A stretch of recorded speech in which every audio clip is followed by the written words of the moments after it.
Dans cette maison, loin du tumulte, je me suis posé pour faire ce que j'aime le plus au monde, des rencontres. Pour découvrir des itinéraires inspirants. Je n'ai plus eu mes règles, alors ça m'a inquiétée, donc je suis allée voir un médecin. Il me fait allonger sur la table, il me palpe un tout petit peu, il me dit en fait tu es enceinte au moins 6 mois. Pour moi c'est le chaos total, le choc. Je pensais que j'avais une intoxication alimentaire, j'arrive aux urgences, je passe chez l'infirmière, elle me dit écoutez vous êtes enceinte quoi. En fait c'est pour tout de suite. Nos invités sont la preuve qu'un espoir est toujours permis. Chacun à leur manière, ils ont surmonté les obstacles de la vie. Comment? C'est justement ce qu'ils ont décidé de partager avec nous. J'ai l'impression que c'est comme si c'était un ange qui est arrivé sur Terre parce que c'est un miracle. Il me dit écoute maman, ça fait bien longtemps que je t'ai pardonné. Et ça a été le tremplin pour moi d'une nouvelle vie, un nouveau départ. Une occasion pour chacun d'entre nous de partager 1001 vies.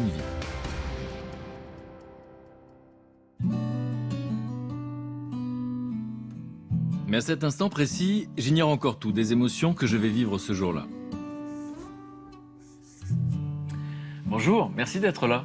Aujourd'hui, je reçois deux mères qui viennent parler de cette expérience rare, encore méconnue et plutôt fascinante, le déni de grossesse. L'une vient avec son compagnon et l'autre avec ce fils qu'elle a découvert au dernier moment. Alors qu'elles auraient dû vivre la maternité comme un moment magique, elles ont basculé brutalement dans une autre dimension lorsqu'elles ont découvert qu'elles étaient enceintes. Et pour l'une d'entre elles, c'est 1 heure avant d'accoucher. Alors beaucoup de questions. Comment une grossesse peut-elle passer inaperçue? Et surtout, quelles conséquences pour ces enfants et ces femmes qui ne s'étaient pas préparées à devenir maman? On va essayer d'en savoir plus avec ces deux rencontres que j'avais très envie de partager avec vous. Bonjour. Bonjour. Enchanté, je suis ravi de vous rencontrer. Moi aussi. Bonjour Solal, enchanté. Bonjour. Enchanté. Bonjour. Bonjour. Bonjour. C'est en face. Je vous laisse mettre vos vêtements ici. Ok. I don't want you to leave, will you hold my hand? Oh, won't you stay with Je vous laisse vous installer. Merci d'être là. Prenez ce que vous voulez. Ok. Servez-vous à boire maintenant parce qu'après vous n'allez plus y penser. Jessie et Louise, vous venez de Belgique. C'est bon. C'est bon. Vous avez fait bon voyage? Oui, très très bon. Bon, vous ne vous connaissiez pas avant de venir. Non, c'est ça. Alors, merci aux uns et aux autres d'être là pour parler d'un sujet qui continue de fasciner aujourd'hui.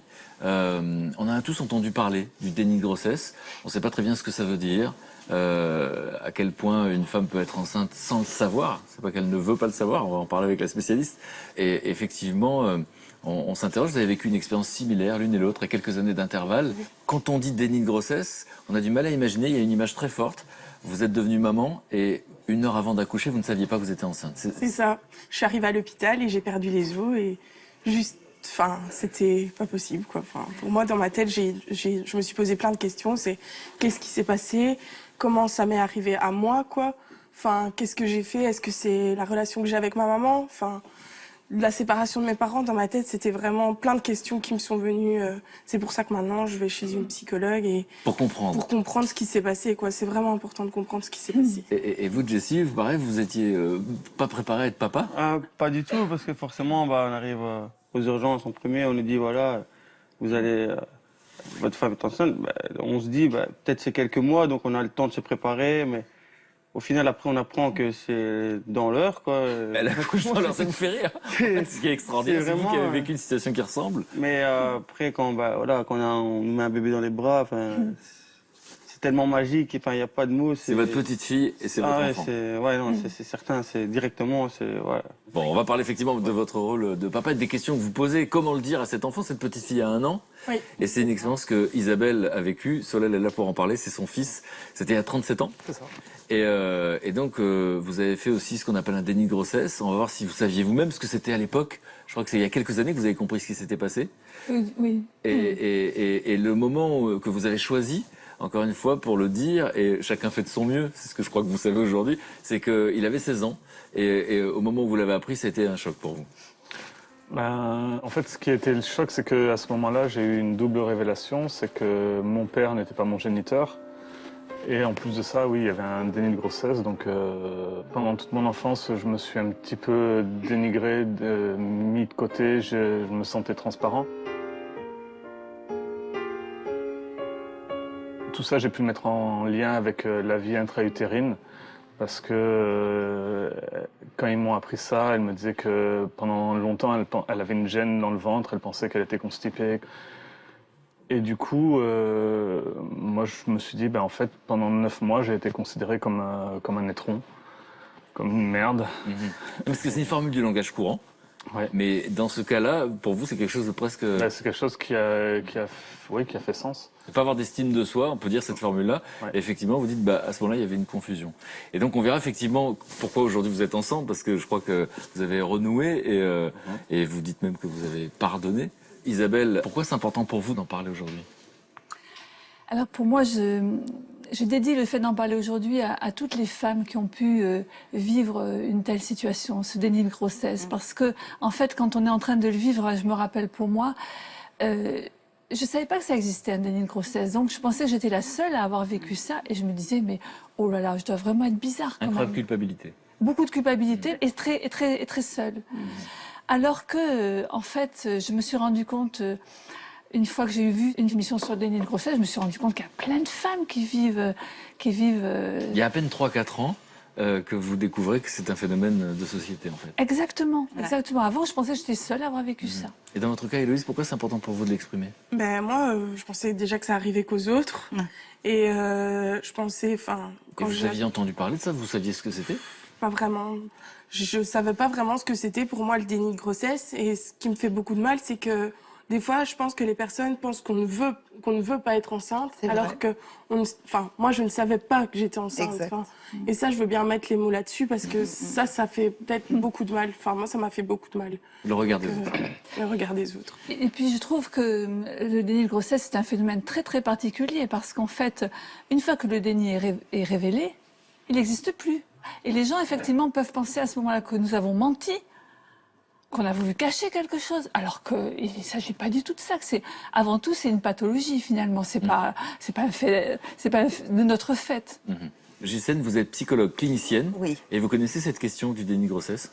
Oui, je connais cette question, entre autres, et c'est vrai que c'est une question dont on ose beaucoup plus parler aujourd'hui. C'est une question qui est un petit peu tabou. Pourquoi c'est tabou, au fond? Mais parce que ça renvoie à quelque chose d'assez honteux, qui aurait un lien avec la sexualité, avec la conception, un sujet dont on ne parlait pas nécessairement dans les familles, et du coup, ces secrets se sont transmis. Et pour être sûr qu'on parle de la même chose, donc le déni de grossesse, il y a une définition? Oui, il y a une définition, c'est le fait d'ignorer qu'on est enceinte. Voilà. Alors on va voir ne pas savoir. Voilà, et quand on ne connaît pas le sujet, évidemment, on a du mal à le croire, parce qu'une femme enceinte, ça se repère. Et là, ce qui est extraordinaire, c'est qu'il y a un lien entre le cerveau et le corps, où effectivement, on va voir que dans le corps, ça ne se voit pas toujours. C'est-à-dire que les perceptions, par exemple, vous dites très bien, monsieur, que votre maman sentait qu'il y avait quelque chose qui la gênait dans le ventre. Les perceptions qui, pour certaines personnes, évidemment, seront liées à une éventualité, est-ce que je suis enceinte ou pas, ces perceptions ne sont pas pensées, comprises comme une grossesse possible. Elles sont interprétées différemment. Et le corps, lui aussi, s'adapte à cette espèce de torsion qu'on lui impose. Et la femme a des postures dont elle n'a absolument pas conscience. Elle va plus se redresser, par exemple, plus tenir ses muscles, pour que cette chose qu'elle ne peut pas voir ne se voit pas non plus aux yeux des autres. Donc ça, c'est la définition, pour qu'on comprenne bien le phénomène qui vous est arrivé, parce que vous avez dit pourquoi moi, pourquoi ça m'est tombé dessus, pourquoi moi, c'est la question que vous vous êtes posée. On va s'intéresser à vos histoires très rapidement, à votre enfance. Dans votre cas, par exemple, Isabelle, une enfance que vous qualifieriez comment? Dans mon enfance, il y a eu un choc des cultures, parce que mon père était issu de la grande bourgeoisie, très aisée, et ma mère, au contraire, venait d'un milieu paysan très pauvre. Donc c'est des personnes qui se sont beaucoup aimées quand elles se sont rencontrées. Mais après, en ce qui concerne la vie quotidienne, ça n'a pas été toujours très très facile. Et finalement, il y avait beaucoup de passion, beaucoup de violence, et verbale, et quelquefois aussi physique. Et une relation avec votre maman, enfant, qui est comment pour vous, à ce moment-là? Difficile, très difficile, dans la mesure où ma mère était à un niveau très dépressif, et du coup, l'enfant que j'étais n'avait pas de repères, ne savait pas trop comment se situer dans la vie, quoi. Ma place n'était pas évidente du tout. Dans votre cas, Héloïse, vous arrivez dans une famille qui est en train d'éclater, c'est ça? Moi, mes parents se sont séparés lorsque j'avais 8 ans. Et ma maman a malheureusement rencontré une mauvaise personne. Donc la relation que j'ai eue avec ma maman, c'est un peu comme avec vous. C'était toujours très tendu. Parce qu'elle était stressée avec le compagnon qu'elle avait, parce que maintenant elle n'est plus avec. J'ai jamais eu de lien avec ma maman, quoi. Comme je pouvais jamais me confier à elle, quoi. Ça m'a fait beaucoup de mal, quoi. Et j'ai vécu alors chez mon papa. Et aussi chez mes grands-parents, que je remercie énormément pour ce qu'ils ont fait pour moi. Encore maintenant, ils n'arrêtent pas pour moi. Et donc, je me retourne vers vous parce que là, il se trouve que c'est presque un point commun. Ouais. C'est-à-dire, il y a, on va dire, un manquement, ou en tout cas des manques dans l'amour maternel. Est-ce que c'est quelque chose qu'on retrouve? Qu'est-ce qu'on sait aujourd'hui des origines? En du général, déni on de grossesse retrouve effectivement un manque de communication, ou en tout cas de compréhension. Des enfants, des petites filles, des adolescentes qui sont face à des tas de questionnements et pas de réponse en face parce que les mamans ne sont pas disponibles, elles sont dépressives, elles sont prises dans des histoires de vie compliquées. Et donc la petite fille apprend à faire toute seule, bien, pour ne déranger personne.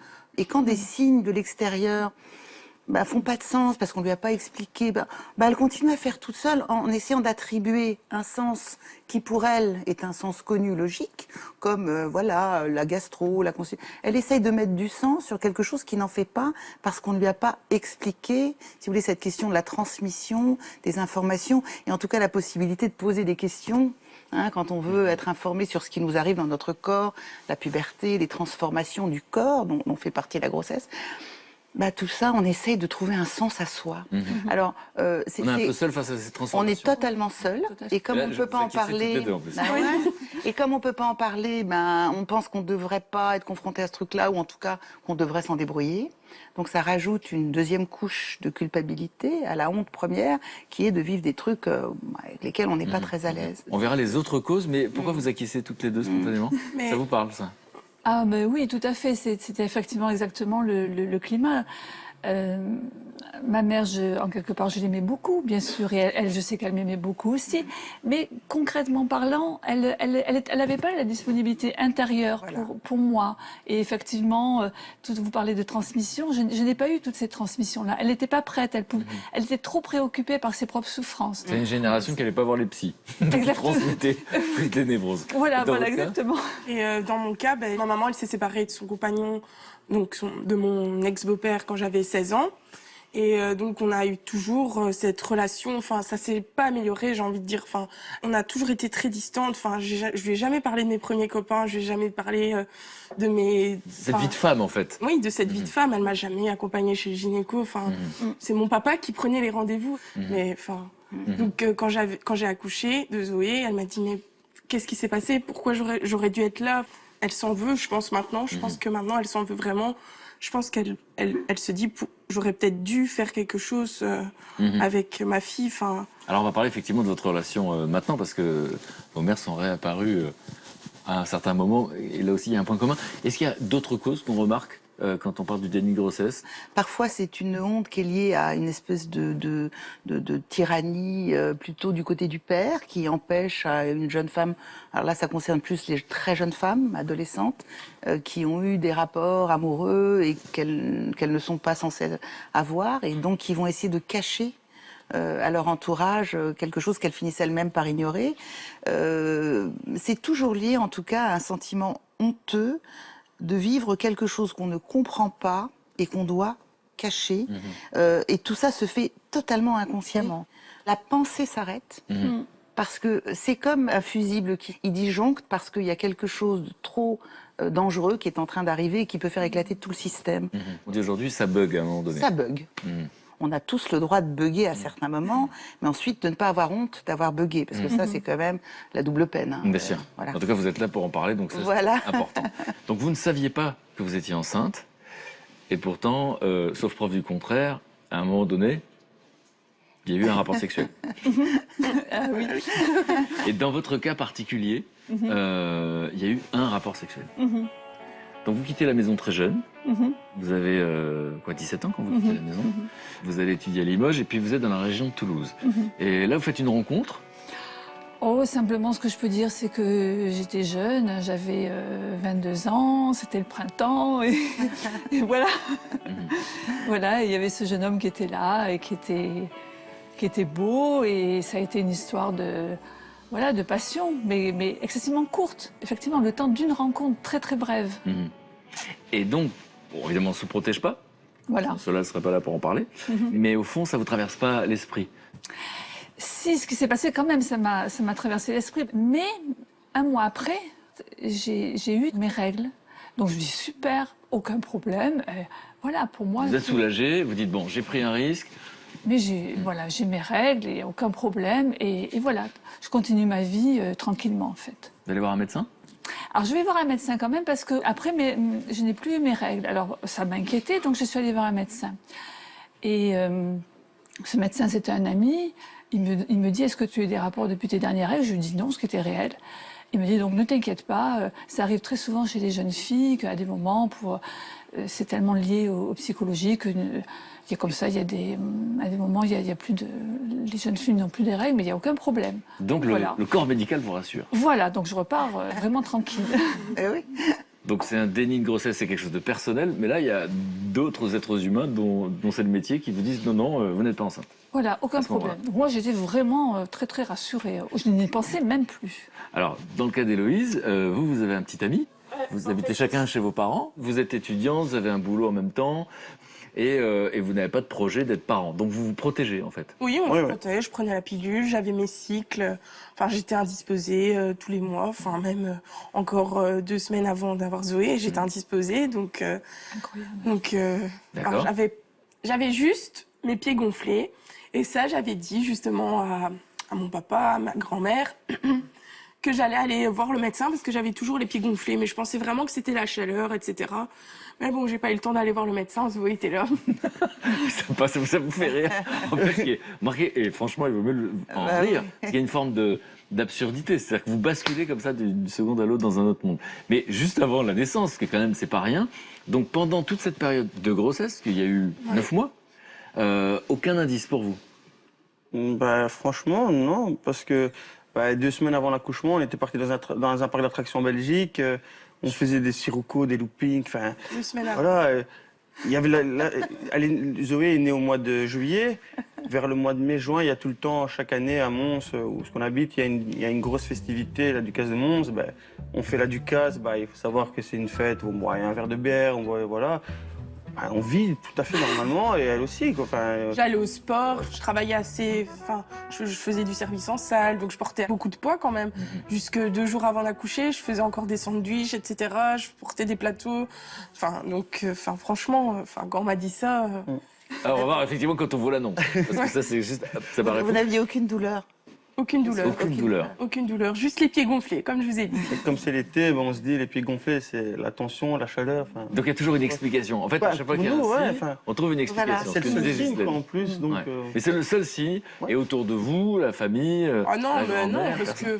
Personne n'y pense. Non, personne ne m'a dit, écoute, il faudrait que tu ailles voir, t'as pris du poids. Non, je suis d'une corpulence assez forte, donc, Oui, il y a des jeunes femmes qui sont un peu rondes et du coup, ça ne se voit pas nécessairement. Mais le paradoxe que j'aimerais tout de même relever, parce que c'est formidable, c'est que souvent on dit c'est des enfants qui n'ont pas été désirés parce qu'ils n'ont pas été planifiés. Mais regardez comme cet enfant a dû être désiré pour vivre, grandir, s'accrocher, malgré le fait que personne ne se rende compte qu'elle était là. Ouais, vraiment, En vrai. Rien que le fait, je vous dis, 2 semaines avant l'accouchement, de faire les siroccos, elle est partie à un festival de musique, elle sautait sur la pelouse. Quand on imagine tout ce qu'on a vécu avant la grossesse, elle, parce qu'on va dire plus elle, comme elle était dans son ventre, mais tout ce qu'on a vécu, on se dit, cette petite fille-là... Elle voulait vraiment... Elle voulait vraiment être là, et elle nous le rend bien, et on lui rend bien. J'ai l'impression que c'est comme si c'était un ange qui est arrivé sur Terre, parce que tout le monde la voit, j'en ai des frissons, tout le monde tombe sur son charme. C'est vrai. C'est un miracle. Je sais pas de mots, mais c'est un miracle, quoi. Alors, on a un miracle avec nous. Mais sauf que pendant le temps, vous ne vous êtes pas vu comme un miracle. C'est ça la question d'aujourd'hui, au fond. Mais effectivement, on peut le voir comme ça, effectivement. Ah oui, Et dans votre cas, Isabelle, la grossesse, il n'y a personne qui vous dit tiens, il y a un signe. Comment ça se passe justement cette grossesse-là? Non, mais moi, je ne me rends compte de rien. En fait, j'étais grande, beaucoup plus mince que maintenant, mais j'ai pas pris de poids, peut-être 3 kilos, 4 kilos, quelque chose comme... Voilà, pas plus que ça. Et pareil, moi, je vis complètement normalement, je travaille, je fais... À part, effectivement, peut-être une petite gêne dans le ventre, mais moi, je pensais que je faisais de l'aérophagie. Ou que j'étais un tout petit peu constipée, peut-être, mais même pas, enfin voilà, que j'avais quelques petits problèmes. Ça fait bizarre quand vous dites ça parce que je sais que c'est les phrases que vous aviez du mal à entendre à l'âge de 16 ans. Ça va mieux aujourd'hui? Oui, maintenant, c'est digéré, hein, ça fait quelques années, D'accord. j'ai pas de problème. Mais vous voyez pas un médecin? Non, pas du tout, pas du tout. Et c'est simplement mon ami Daniel, quelqu'un qui est très très proche de moi, qui me dit un jour oh, ben, écoute, tu devrais aller peut-être consulter, voir quelqu'un, parce que si tu as des petits problèmes comme ça, intestinaux, quand même, il vaut mieux aller voir ce que c'est, quoi. Et donc, je vais consulter. C'était toujours la même personne, en fait, hein, que je revois, donc le même médecin que je revois. Et là, effectivement, il me fait allonger sur la table, et puis... il me pose la question qui pour moi a été fatidique. Il me dit, est-ce que tu es inscrite à la sécurité sociale? Je dis, oui, bien sûr, puisque je travaille. Il me parle un tout petit peu. Il me dit, en fait, tu es enceinte au moins 6 mois. Pour moi, c'est absolument inconcevable, quoi. Je peux pas entendre une parole pareille, quoi. C'est impossible, quoi. À ce moment-là, pour moi, c'est le chaos total, quoi. Surprise déjà? Surprise, le choc. Et c'est pas quelque chose que vous voulez? Ah, pas du tout. Ou alors, si je l'ai vécu, ça a été très inconscient. C'est vrai que je me rappelle qu'à un moment donné, j'avais eu très fort un désir d'enfant. Mais c'est vrai. Mais je l'avais... Voilà, ce désir-là était passé dans ma vie à ce moment-là parce que ce n'était pas l'heure, parce que j'étais en train de vivre vraiment autre chose à ce moment-là. C'était pas, pour moi, la saison d'avoir un enfant. Et donc, à ce moment-là, c'est le choc total. Et il y a un truc particulier qui se passe, qu'il y a vraiment une relation entre notre cerveau et notre corps, c'est qu'au moment où vous l'apprenez, votre corps se... Oui, alors il y a un phénomène très très particulier qui se passe, c'est que donc je me relève, et à ce moment-là, effectivement, je sens dans mon ventre un mouvement de bascule. C'est comme tous les muscles se relâchent. Et en quelques minutes, ça a duré peut-être 1-2 minutes, alors que je suis rentrée chez le médecin, j'étais plate. Et en fait, d'un seul coup, eh bien, je me retrouve avec un ventre d'une personne. Après, je l'ai appris, j'étais enceinte de 8 mois passés, en fait. Incroyable. En 1 seconde, je vois mon ventre se dérouler, se développer, et je me retrouve enceinte de 8 mois, quoi. En quelques secondes ou minutes, quoi. Je me retourne vers Ghislaine parce que ça vous... Non mais vous êtes estomaqué, on est estomaqué. Ben oui, mais vous voyez, le désir, bon, il a une double face. Il y a une face inconsciente. Vous dites très bien peut-être qu'à un moment, j'y avais pensé. Et peut-être qu'après cette rencontre passionnelle, pas protégée, où effectivement je prends le risque peut-être de mettre en route une grossesse, ben peut-être que là c'est un désir inconscient qui se manifeste. Mais le désir conscient, c'est-à-dire l'interdit, c'est pas le bon moment, c'est pas la bonne saison, c'est pas le bon compagnon, etc.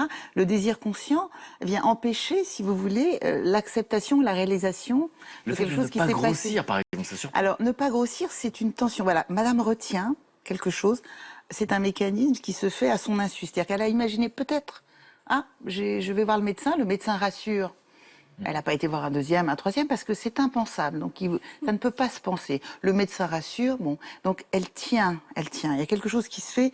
Le corps fonctionne, il réagit à des messages que lui envoie le cerveau, qui ne sont pas nécessairement des messages qui passent par la pensée, l'élaboration. Hein. Quand vous avez peur de vous faire écraser, vous prenez un pas de côté, vous n'avez pas le temps de réaliser... C'est le cerveau reptilien, quoi. Voilà, exactement, le cerveau reptilien. Et le du réflexe. coup, quand quelqu'un l'autorise à à penser ce qui se passe, parce qu'il dévoile un secret, eh bien, il l'autorise à reprendre une posture beaucoup plus relâchée, c'est-à-dire à arrêter de contrôler ce corps et à laisser apparaître ce qu'elle ne devait pas laisser apparaître puisque c'était inconcevable. Donc il y a un lien, si vous voulez, presque inverse. C'est-à-dire que tout ça fait du sens. Hein. C'est-à-dire qu'au moment où elle va voir le médecin, c'est pas n'importe quel moment, où cet ami lui dit, c'est probablement un moment où la chose n'est plus masquable ou contrôlable. Hein. Donc ce moment où vous acceptez d'aller voir le médecin, vous permet justement de vous libérer, Permet à Solal de prendre sa place. de prendre sa place. Donc là, vous êtes un adulte comme nous qui écoutez cette histoire, parce que c'est un phénomène extraordinaire. Et au fait, il se trouve qu'on parle de vous en plus. Ça vous fait bizarre d'entendre ça? C'est ce moment particulier où vous prenez votre place? Aujourd'hui, non, parce qu'on a déjà eu la conversation, on en a déjà parlé, donc c'est des choses que j'ai déjà entendues, que j'ai eu le temps de digérer, de comprendre, enfin d'intégrer, de conscientiser et d'accepter. Quand on parle des situations qui sont parfois incroyables, proches de l'absurde, et donc vous ne pouvez pas vous empêcher de rire les uns les autres, et je vous vois rire aussi, donc ça vous fait marrer finalement, quand ça ne parle pas de vous. Oui, oui. Mais prendre sa place, si je peux me permettre, il a toujours eu une place. Bien sûr. La place, elle a toujours existé. Mais c'est ce qui était possible de montrer aux autres. Sur le plan physique, vous confirmez que l'enfant va prendre une place qui n'est pas la place d'un fœtus? Oui, il va dans pouvoir, on m'a certains- expliqué qu'il se mettait... Qui est la place d'un fœtus, mais qui est plutôt, il va se mettre dans une position, il va se développer dans ce sens, plutôt que de se développer dans ce sens, qui va lui permettre de rester plutôt collé. Discret, si vous voulez. quoi. Discret, mais c'est la mère qui va, sans en avoir conscience, encore une fois, alors maîtriser un petit peu, contrôler la posture. Et c'est vrai que vous parliez tout à l'heure de transmission, mais c'est vrai que là, c'est là où on peut relever le manque de transmission de mère à fille, parce que moi, je n'ai eu aucune transmission à ce niveau-là. Et voilà, et c'est vrai que être enceinte, tout ça, je n'avais jamais parlé avec ma mère de avoir des relations avec quelqu'un. Jamais, jamais, jamais. Et voilà, c'est vrai que du coup... quelque chose en moi n'a pas pu accepter. Et c'est vrai que ce bébé, en quelque part, il est collé contre la colonne vertébrale, tout droit, comme ça. Et puis voilà, il se... Parce qu'une femme qui doute, qui a des petits segments, mais elle ne sait pas si c'est des règles, elle a eu une relation amoureuse, elle peut aller voir sa mère, sa grand-mère, un membre de la famille, dire, je sais pas, puis on va voir le médecin ensemble, on en parle. Mais quand on ne peut pas en parler... Alors justement, quand vous sortez de chez le médecin, vous en parlez à qui? Ah là, j'en parle à plus personne. Heureusement que mon ami est là, Daniel, qui donc vient me chercher, parce que là, à cet instant-là, c'est vrai que mon univers intérieur est écroulé, littéralement. J'avais 22 ans, j'étais toute seule en plus. Et tout ce que j'ai envie à ce moment-là, c'est de... Je pense juste à mettre fin à mes jours, en quelque part. Vous pensez ? Ah oui, là, il y a le cabinet du médecin est près de la Garonne. Je pense qu'une chose, c'est voilà, d'aller me jeter dans la Garonne, parce que c'est trop fort quand même. À ce moment-là, j'ai l'impression que... Qu'est-ce qui est si effrayant à ce moment-là pour la jeune fille que vous êtes? Eh bien, l'impression, d'abord, une terreur totale. Qu'est-ce qui se passe? Tout d'un coup, voilà, je suis Ça vous tombe dessus, en fait. Ça me tombe dessus. Et puis, je suis habitée par un être à l'intérieur. Pour moi, j'ai l'impression de ne pas avoir choisi que cet être m'habite au moins à ce moment-là. Je ne l'ai pas choisi. Et puis j'ai très très très peur, parce que cet être-là, comment est-ce que... Je n'ai pas tous ces temps de préparation. J'ai vraiment réalisé après à quoi ça servait d'être enceinte pendant 9 mois. C'est pas par hasard, finalement. S'il y a 9 mois de gestation, c'est pour se préparer psychologiquement. Voilà, parce qu'il y a tout ce temps où on peut accepter l'enfant, le bébé, et puis il y a des moments à avoir peur, le douter, le rejeter, à nouveau l'accepter. Enfin, il y a tout ce travail qui se fait. Moi, je n'ai pas tout ça. Et d'un seul coup... voilà, il est là, j'ai l'impression qu'il est énorme à l'intérieur de moi, et j'ai très peur d'abord. Comment il va sortir? Comment ça va être possible, quoi? Je n'ai aucune préparation. Aucune information. Aucune préparation. Et ce qui est fou, c'est que vous allez être rejeté parce que vous êtes en colocation à ce moment-là. Oui. Et on vous met dehors de la colocation. Voilà, parce que ce n'était pas les plans non plus. Hein, C'est-à-dire, vous leur dites, je vais avoir un bébé. Ils disent, ah ben non, mais nous, on n'a pas prévu. Et ils vous rejettent. Parce que finalement, la peur, c'est souvent la peur du rejet. Et là, vous vivez le rejet. Ah oui, là je le vis, parce que c'était pas le postulat du départ.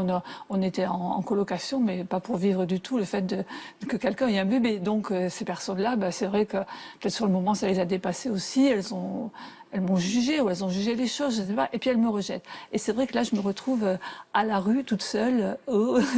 Et là ça a été très très bizarre, quoi. C'est vrai que j'étais dans les 36e dessous quand même. Hein. Et heureusement, encore une fois, que j'ai cette... Daniel. Mon amie, ma chère amie Daniel, qui vient me retrouver, et puis elle habitait en colocation avec d'autres personnes.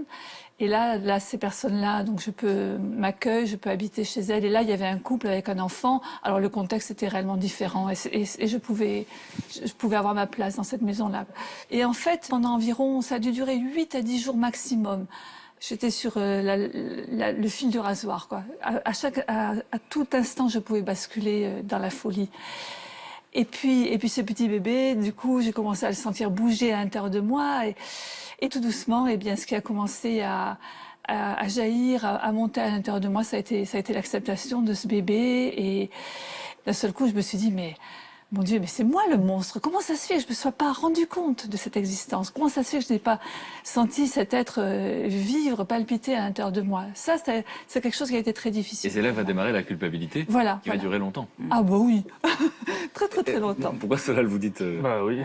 Je crois qu'elle a été dans la culpabilité facilement jusqu'à mes 30 ans. Et même encore, il y a encore des onces de culpabilité encore qui reviennent, qui ressurgissent de temps en temps. Ouais. Et c'est lourd pour vous, cette culpabilité? Oh oui. Pourquoi? Parce que moi, n'étant pas au courant de ça dans mes premières années de vie, je ne comprends pas pourquoi cette culpabilité. Je ne comprends pas. Vous la sentez? Je la sens, je la ressens et je ne comprends pas. Il y a plein de choses que je ne comprends pas. Alors on va y revenir parce qu'effectivement le moment de l'annonce est important et je sais que Héloïse et Jessie se demandent comment ils vont raconter leur histoire à leur enfant. Donc dans votre cas, à quel moment vous apprenez que vous êtes enceinte? Donc vous êtes aux urgences? Donc j'arrive aux urgences. Parce qu'à ce moment-là, vous y allez pour quelle raison aux urgences? En fait, je pensais que j'avais une intoxication alimentaire avec un sandwich que j'avais mangé la veille. Ou alors, Vous voyez que ça vous fait rire quand c'est pas vous? ou je pensais avoir une appendicite en fait. Mais bon, j'arrive aux urgences, on passe devant le guichet, j'explique, etc. Puis après, ça a duré quoi, 3 minutes dans la salle des urgences. Et à un moment, je dis, mais qu'est-ce que je fais? Je suis en train de faire pipi sur moi. Enfin, je dis, mais je me rends pas compte que ce sont les os. Les os, quoi. Enfin, dans ma tête, tout est bizarre, quoi. Donc, je passe chez l'infirmière, elle me dit, bah, écoutez, vous êtes enceinte, quoi. Je dis, mais c'est pas possible, qu'est-ce que j'ai fait? Enfin, pourquoi moi? Enfin, comment je vais faire? Je suis en train de faire des études, enfin, j'ai pas de diplôme, enfin, je vis chez mes parents, enfin, j'ai aucune situation. Puis après, donc, je monte au 4e de la maternité. Et là, la gynéco, j'arrive, elle me dit, bah, écoutez, vous avez pas un ventre de femme enceinte. Donc, je m'allonge sur la table, elle me dit, elle m'ausculte, etc. Et elle me dit, en fait, c'est pour tout de suite. J'étais à 10 cm d'ouverture. Et après, je peux même pas vous dire de la salle où j'ai été avec la gynéco jusqu'à la salle d'accouchement où je suis passée parce que c'est tellement flou dans ma tête. On me dit d'accoucher, etc. Enfin, ça a duré peut-être, 20 minutes. Enfin, tout a duré 20 minutes. Enfin, je suis arrivée à l'hôpital 1h37. J'ai accouché à 2h37 du matin. Donc une femme a besoin de 9 mois pour s'habituer, vous avez 10 minutes. Ah. Parce que donc, alors attendez, 10 minutes, donc vous êtes ensemble à ce moment-là? Oui, heureusement. Et donc comment vous l'apprenez? Parce que là, vous êtes ensemble, vous êtes ensemble dans la même pièce? La même chose, mais moi, oui, à chaque fois, tout le temps vous êtes dans la même pièce. Donc la première phrase, je veux dire, c'est en bas, dans la bête salle d'examen. On dit, bah, madame, vous êtes enceinte. Et moi, je me dis, c'est pas possible. Mais après, quand même, un petit moment de lucidité, je dis, bah voilà, c'est vrai qu'on a des rapports, sont quand même protégés, mais tout peut arriver. Donc je me dis, bah, c'est peut-être 3-4 mois, c'est les débuts, on va trouver une situation, on va améliorer notre situation, on va gérer ça, quoi. Il n'y a pas de miracle. Et donc de là, on nous envoie au 4e. Et là, 4e, là, c'est la révélation, c'est pour tout de suite.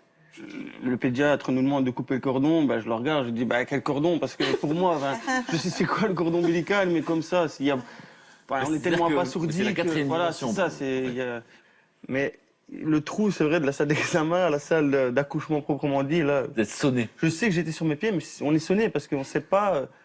Qu'est-ce qui nous arrive? Et les premières questions, c'est sûr, c'est est-ce que je vais savoir m'en sortir? Est-ce que je vais pas lui faire du mal? Parce que mon ressenti, moi, je viens d'une famille nombreuse, j'ai des grands frères, j'ai des neveux nièces. Sans le voir, je l'aime déjà parce que moi, c'est mon enfant, c'est ma chair. Mais on se dit justement, est-ce que je vais savoir lui donner ce qu'elle a besoin, quoi. Donc là, on se pose dans un fauteuil, on prend sa tête comme ça dans ses mains et on se dit... Et là, vous attendez quelqu'un qui dit « Coupez !» C'est pas une caméra cachée. C'est pas une caméra cachée, c'est... Voilà, quoi. Et l'enfant est là, quoi. Et pour vous, parce qu'il l'accepte tout de suite, au fond, il y a... Voilà, c'est comme ça, parce que... moi, je l'ai eu tout de suite. Elle l'a eu sur elle, quand même, la petite, tout ça. Mais après, on me l'a mis dans les bras. Et moi, je l'ai vu, je pleurais comme une madeleine, hein. On est tous des bonhommes, on fait les fiers, mais je pleurais comme une madeleine. Ah non, non, Mais- pleure jamais. Je veux dire, d'un sentiment où... content, fier, mais inquiet malgré tout, parce qu'on se dit, voilà, j'ai pas un pyjama, pas un body, j'ai rien. Quoi. C'est pas eu le Tout temps de de suite, peindre c'est ça. la Non, mais- chambre. Ouais, mais voilà, on n'a même pas de chambre, quoi. J'ai ma chambre, mais j'ai pas de chambre pour la petite, quoi. Mais alors vous, on peut pas vous demander, vous avez voulu savoir si c'était un garçon ou une fille? Là, vous avez... Ah non, La bah, surprise, c'est déjà, une on nous demande comment on l'appeler. On regarde les sages-femmes, je sais pas, on va commencer par fille, peut-être. Laissez-moi le temps, si c'est une fille, on va l'appeler fille, mais laissez-moi le temps de trouver un prénom. Quoi. Parce qu'en plus, c'est vrai, vous n'y avez Ouais. évidemment pas pensé. Ouais, Et donc, du coup, pendant 2 jours, on a dû réfléchir à deux, un prénom. La nuit, parce que je dors à l'hôpital, mais on dort pas beaucoup, parce qu'il y a beaucoup de choses qui se passent par la tête. Voilà, je travaille, mais il faut trouver un appartement. Enfin, il y a plein de choses qui se passent, donc on dort pas énormément. Ben, on a cherché un prénom et on a trouvé Zoé. c'est un sens en plus. C'est un sens, parce que Zoé, en fait, c'est la vie en grec, et c'est très court, c'est 3 lettres, et c'est très court pour le fait d'ici faire en 1 heure, ben voilà. Donc voilà, c'est Il y a un plein de prénom qui a symboles. une histoire, ça a plein de symboliques, et voilà, quoi. Et ça lui va tellement bien.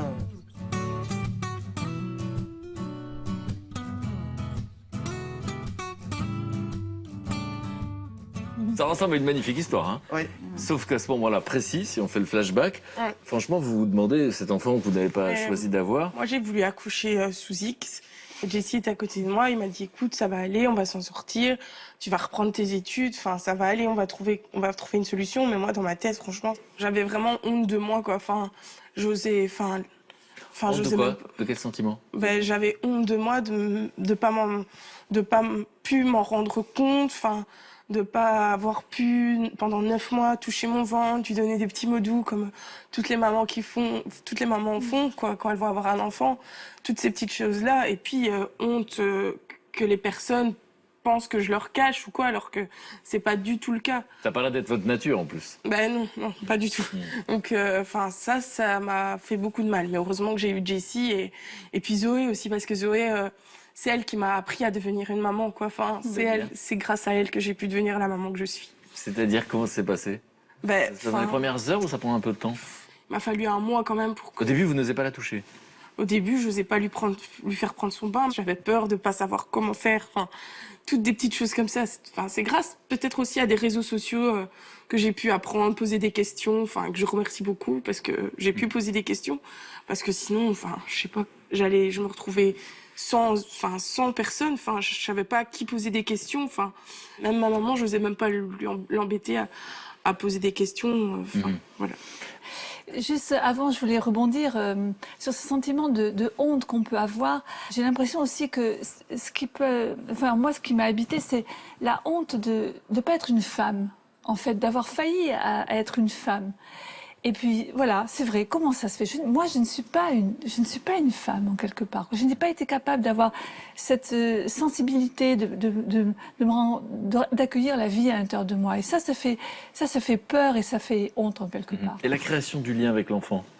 On vous avait Voilà. dit en plus vous étiez enceinte de 6 mois, en fait c'était 8 mois. 8 mois passés, 8 mois et une Ça semaine. s'est passé très rapidement aussi. Ça s'est passé. Là ils battent des records du monde. Hein. Mais quand même, Moi, j'ai eu à peine 3 semaines quoi, pour me préparer. Et pour moi, la création du lien avec l'enfant, avec Solal a été difficile parce qu'en plus, la naissance, j'ai une césarienne et après, je crois que tout le monde était, surtout, il faut quand même resituer ça dans le contexte, ça fait 30 ans, 37 ans même.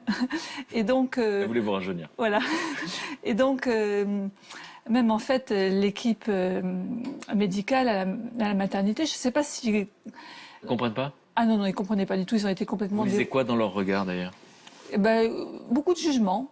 Cette jeune, c'est une jeune fille perdue, beaucoup de jugements, beaucoup de jugements. Après, j'ai été séparée de Solal pendant une dizaine de jours. Ça a été... Ah bon? Pourquoi? Oui, l'obstétricienne, de manière très chaleureuse, n'est-ce pas, m'annonce à ce moment-là que de toute façon mon bébé ne va pas vivre, et puis que s'il vit, il sera handicapé.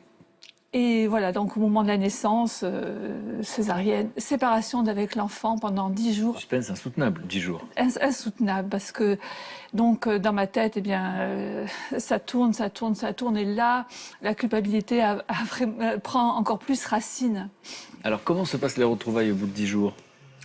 Alors au bout de 10 jours, en fait, les retrouvailles sont à ce moment-là magnifiques.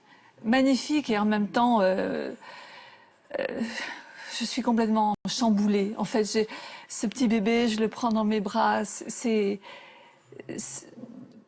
Le fait qu'on vous ait privé de lui pendant 10 jours, finalement, ça a créé un manque. Ah oui. Et du coup, ça a peut-être provoqué cet attachement. En tous les cas, un désir profond de ma part de retrouver ce bébé. Alors une terreur, comme vous, est-ce que je vais savoir être une maman? J'en suis pas sûre du tout. Et en même temps, mais tellement émerveillée et heureuse d'avoir ce bébé entre les bras. Et je lui parle pendant au moins 2 heures. Et je lui dis, plus jamais personne ne nous séparera maintenant. Et on va s'en sortir tous les deux. Voilà. Là, il y a un garçon qui s'appelle Philippe, il faut qu'on en parle. Oui. Parce que ce Philippe qui était dans la colocation, qui va vous accompagner dans cette épreuve, va devenir le papa de Solal. Voilà, tout à fait. Je pense que c'était le moment dans sa vie. Il avait réellement envie d'avoir un bébé et une femme. Il est tombé amoureux de ce bébé tout de suite. Il commence à s'occuper de Solal. Et c'est sûr que quelqu'un qui a beaucoup de bienveillance, qui s'occupe de votre bébé, obligatoirement, il y a des liens qui commencent à se créer avec cette personne. Et en fait, c'est vrai que en quelque part, c'est Solal qui a été l'architecte de notre rencontre. Et ça, c'est une très belle chose. On a parlé tout à l'heure de votre relation avec votre maman. Là, elle va avoir quelle attitude? Alors là, je lui ai pas dit que j'avais accouché ni rien du tout. Et simplement quand même. On se demandait pourquoi? Parce que j'ai tellement pas de relation avec elle. Et puis je pense encore une fois, honte de lui parler, que de ce qui m'arrive. C'est la honte. Et donc du coup, elle la prend comment? Elle réagit comment?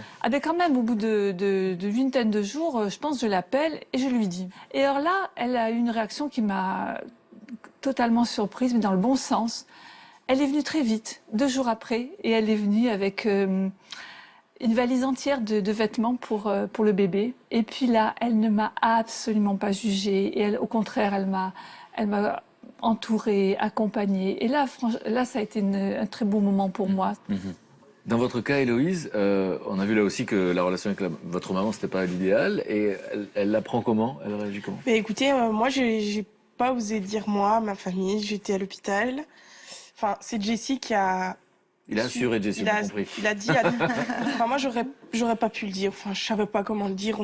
J'avais peur qu'on me dise, mais enfin, t'es folle ou quoi? Enfin, t'es pas bien? Qu'est-ce qui se passe? Enfin...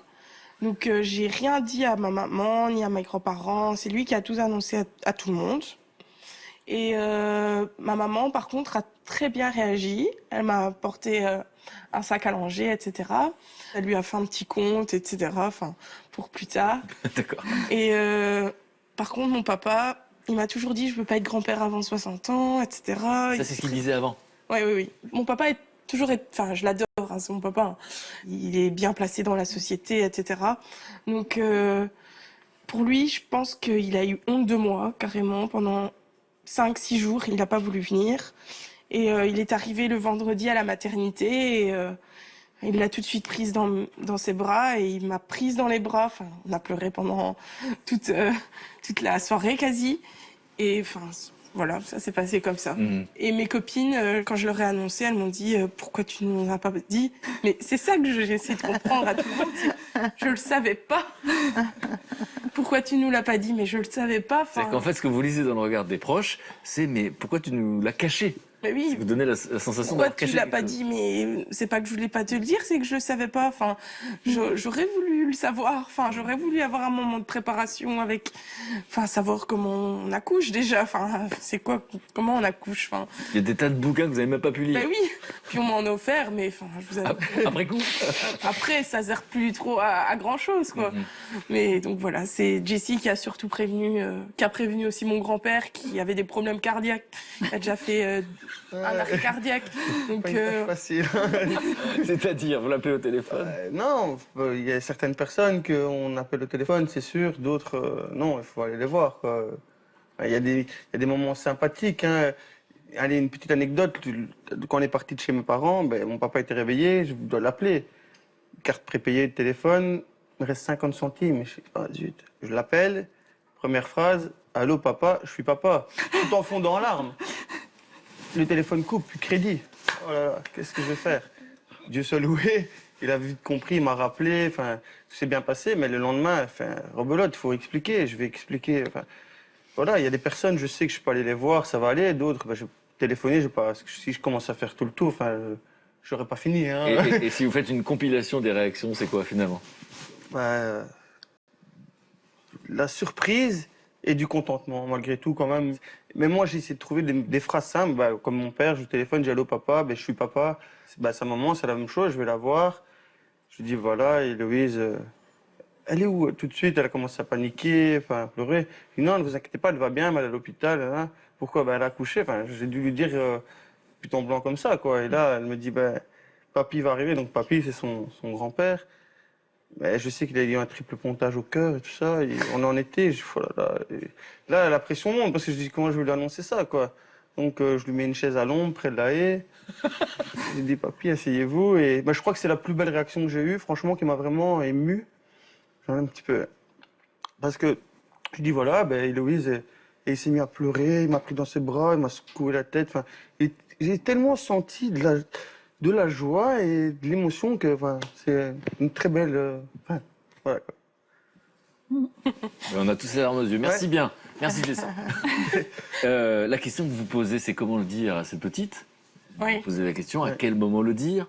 On quand verra avec Ghislaine comment s'il y a et un comment. moment privilégié. Dans votre cas, Solal, vous l'avez appris à l'âge de 16 ans. Alors, je pourrais demander à votre maman quel mot elle a dit, mais il vaut mieux que je vous demande à vous les mots dont vous vous souvenez. C'est-à-dire que le contexte, qu'est-ce que vous entendez? Alors le contexte, il me semble que c'était un mercredi après-midi, j'étais au collège, j'avais pas cours. J'arrive à la maison, mes frères et sœurs sont chez des amis et j'ai mon père et ma mère qui me disent viens dans le jardin, il faut qu'on te parle. Donc je me pose plein de questions. Et là, elle me raconte son histoire, la rencontre avec ce jeune homme, le déni de grossesse, mon séjour en couveuse, le fait que mon père ne soit pas mon géniteur. Sur le moment, je prends tout comme ça vient. Je pleure pas mal parce que c'est quand même pas tous les jours qu'on apprend des choses pareilles. Et je commence à faire quelques petits liens avec des petites anecdotes de ma vie. Pensez à quoi? Comme par exemple un dessin que je faisais régulièrement d'un homme seul sur une île et me dire que mon géniteur effectivement était natif d'une île. Voilà, je mets en relation certaines choses et sur le moment j'ai énormément d'admiration pour mon père en me disant il a réussi à accepter une femme avec un enfant et il m'a accepté comme son fils. Et ça va accroître votre affection pour lui. Oui, je lui dis pas, mais j'aime bien. Vous avez 16 ans, on rappelle. Voilà. Je lui dis pas, je suis juste en admiration devant cet homme.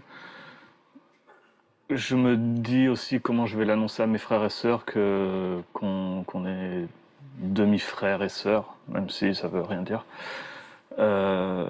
Et tout de suite après, j'ai un sentiment de... Je sais pas comment dire. De trahison? Oui, voilà, de trahison. Parce que je me dis, finalement, on peut pas faire confiance aux adultes. Je ne connais pas la vérité. Ma vie est basée sur un mensonge. On m'a menti pour le Père Noël, on m'a menti pour la petite souris et on me ment sur ma naissance. Un monde s'écroule. C'est ça. Tout s'écroule. Ça, c'est ce que vous ressentez à l'intérieur. Est-ce que c'est quelque chose que vous formulez? Absolument pas. Parce que je demandais justement à Isabelle, vous vous rappelez de sa réaction à Solal quand vous lui dites? Oui, bien sûr, je me rappelle sa réaction. Je me rappelle qu'il pleurait beaucoup.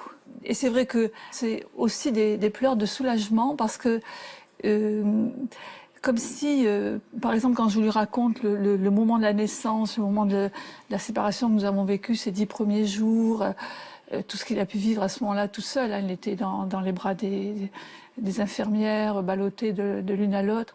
J'ai l'impression que ça, dans son corps, dans ses tripes, il a vécu, et que là, le fait de le raconter, d'y mettre des mots dessus, d'un seul coup, ça prend sens pour lui. Et c'est des pleurs de soulagement aussi. Et ce jour-là, précisément, il y a quelque chose qui m'a beaucoup touchée, qui m'a aussi, moi, fait pleurer. Philippe dit à Solal qu'il a senti que Solal, ce tout petit bébé, l'avait adopté. Et ça, moi, ça m'a fait craquer parce que tout d'un coup, c'est juste l'inverse, quoi. C'est pas. Ils se sont choisis. Ils sont choisis mutuellement, oui. Alors ça, c'est quelque chose de bouleversant que vous, adultes, aujourd'hui, dont vous êtes conscient. Sauf qu'à 16 ans, le monde s'écroule. Avant de voir les conséquences qu'il y a eu dans votre vie, je me retourne vers Ghislaine. Vous êtes donc psychologue, clinicienne. Ça vous surprend pas qu'un adolescent à 16 ans prenne toutes ces informations de plein fouet Bah, si vous voulez, c'est long 16 ans sans savoir la vérité. Hein. Je crois que c'est surtout ça qui... On voit bien le poids de ce non-dit. Là, c'est pas le déni. des journées de mensonges. Ah oui, C'est comme ça que- c'est le non-dit parce qu'on ne sait pas justement comment le dire. Et donc, soit on continue à faire comme si il s'était rien passé, donc on perpétue le déni en quelque sorte. Mais là, activement. Et on peut comprendre que du coup, vous, Solal, vous avez eu un petit peu de mal à accepter que votre maman ne vous ait pas dit la vérité. Alors, qu'est-ce qu'on dit à un enfant? Bah, quand un enfant commence à se poser des questions sur la sexualité, allez, 4-5 ans, 6 ans, qu'est-ce que c'est que la mort? Qu'est-ce que c'est que l'amour? Comment on fait les bébés? Comment je suis venue là, sur cette planète? Eh bien, on peut dire, bah, tu sais quoi, toi, t'étais dans mon ventre, je le savais même pas. On peut dire un truc comme ça. Hein. C'est-à-dire que vous décrivez avec beaucoup de joie le bonheur d'être parents, tous. Hein. Donc, on n'a pas besoin d'en faire un pathos. On n'a pas besoin. Vous en avez souffert. J'ai envie de dire, ça suffit. On n'a pas besoin de transmettre à nouveau. À tout moment, on a cette possibilité de réparer, de se sentir coupable, de se dire merde, voilà, comment je fais pour que ça se reproduise pas, et de faire en sorte de parler de cette situation, de se faire aider et d'investir Ce qui l'enfant. est fou, c'est que l'intention, c'est de ne pas faire souffrir, et donc Voilà. on recule le moment. Voilà. Exactement. Et donc les conséquences, quand vous avez 16 ans, vous avez le sentiment aujourd'hui avec le recul que ça a eu des conséquences sur votre entrée dans l'âge adulte? Oui, je pense, oui. Dans le sens que je me suis permis certains excès, autant au niveau de l'alcool que de certaines drogues, que je me suis... Vous êtes mis en danger, c'est votre Ouais, famille. oui, c'est mis en danger. En fait, je dis que j'ai titillé la mort à des moments. Je me suis amusé à aller un petit peu loin, à conduire vite, trop vite. Enfin voilà, pour me sentir vivant. Et C'est l'explication d'aujourd'hui? c'est l'explication d'aujourd'hui. Parce que sur le moment, je me dis, bon, je suis un adolescent comme tout le monde. Je quitte la maison à 17 ans, je fais ma vie, je rencontre des personnes. On a des expériences comme tout jeune adulte, on se croit immortel, donc on fait des choses. Et je pensais que tous les ados, tous les jeunes passaient par des phases comme ça où on va conduire complètement ivre, de toute façon en se disant, bon, enfin même si je meurs maintenant, c'est pas grave. Donc le c'est pas grave, c'est un manque d'estime de soi? Oui, c'est un manque d'estime de soi. C'est pas pour rien aussi que mon métier à l'époque c'était comédien, donc j'avais besoin d'une reconnaissance que je pensais ne pas avoir, que je n'avais pas dans la vie, que dans la vie, quand il y avait une soirée, une fête, je pouvais venir et repartir sans qu'on sache que j'étais venu. C'était votre sensation ou quelqu'un vous disait ça? Non, c'était ma sensation. Je pensais être transparent, ne pas faire partie de ce monde-là. Moi-même, dès que j'arrivais quelque part, je me mettais en retrait. À l'école, je pouvais dans la cour me mettre en retrait.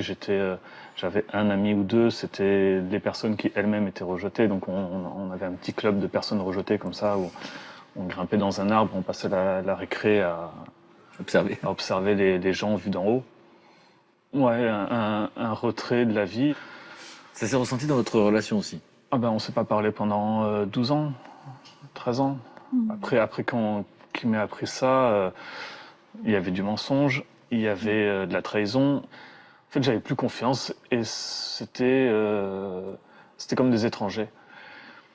Si, on se voyait pour les traditionnelles fêtes de famille à Noël, mais comme par hasard, j'étais malade à chaque fois donc j'étais enfermé dans ma chambre et on se parlait pas. Et pendant ces 12 ans où on s'est pas parlé, j'essaie de reconstruire quelque chose de nouveau avec des bases saines entre guillemets, sauf que c'était biaisé parce que j'étais ado, jeune adulte. et que reconstruire de la confiance en étant soi-même borderline. Moi aussi, du coup, à mentir par omission, à cacher que ça va pas, à cacher que je peux être SDF pendant un petit temps, à cacher plein de choses en fait. Est-ce que ces 12 ans, vous avez la sensation d'infliger quelque chose? Ouais, je pense, enfin aujourd'hui, hein, je le dis, sur le moment, mais 12 ans d'absence, c'était une manière de quoi? c'était de leur infliger Une punition. une punition et de savoir à quel point ils tiennent à moi finalement. Et plus je sentais qu'ils s'accrochaient, plus j'allais loin pour voir jusqu'où ils pourraient me récupérer. Alors Isabelle, on se demande évidemment comment vous avez vécu ces 12 ans, on le suppose. Mais ça a été très douloureux pour moi, hein. C'est sûr que, effectivement, je sentais que Solal me rejetait. Et pour moi, il me jugeait. Et c'est vrai que j'étais juste très malheureuse du fait que nous n'ayons plus de relation, quoi, en fait. Bon, avant de nous expliquer comment vous êtes en mesure aujourd'hui d'être ensemble et de raconter cette histoire ensemble, je vois que vous écoutez très attentivement. Oui, parce que j'ai un peu peur que ça se reproduise avec Zoé, donc je pense que je vais prendre les conseils qu'on me donne maintenant pour pouvoir justement éviter tout cela. Je me dis, vous aussi, il y a le fait du papa qui est du géniteur. Donc moi j'ai encore eu de la chance, c'est que j'ai eu Jessie, parce que si ça avait été aussi une histoire comme ça aurait rajouté aussi un petit peu du pétrole sur le feu, comme on dit. C'est en Belgique? Oui. On dit de l'huile sur le feu. Et vous pouvez mettre du pétrole, ça fait le même effet. Pétrole.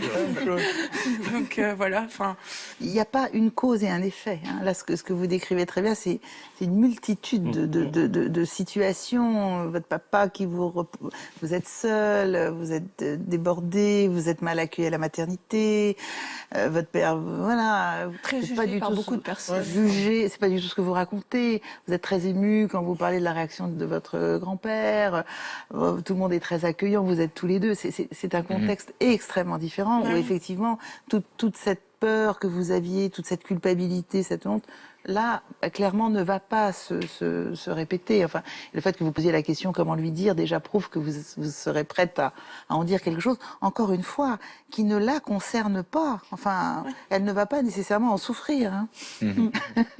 Et alors, Solal, vous disiez au début je voulais être comédien.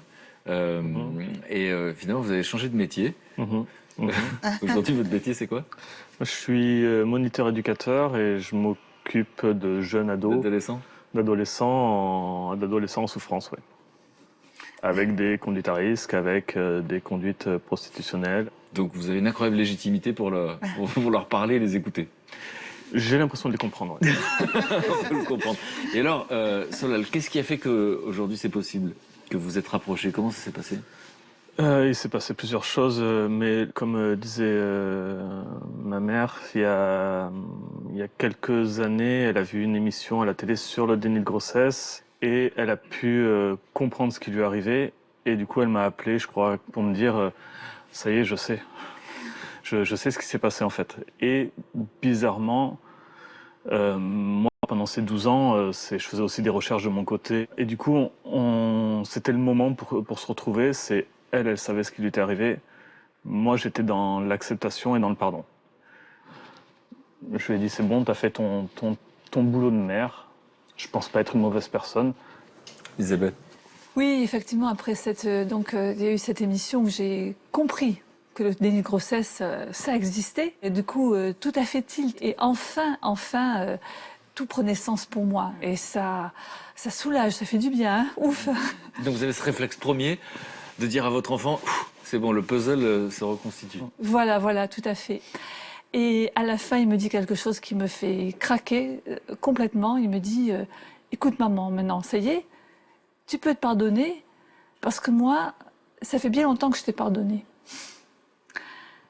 Alors là, là j'ai vraiment craqué. Là, ça m'a touchée, atteinte profondément, et ça a été le tremplin pour moi d'une nouvelle vie, quoi, un nouveau départ. Le sens de votre témoignage, Solal, c'est quoi? Au fond, pourquoi vous avez choisi de parler de toute cette histoire?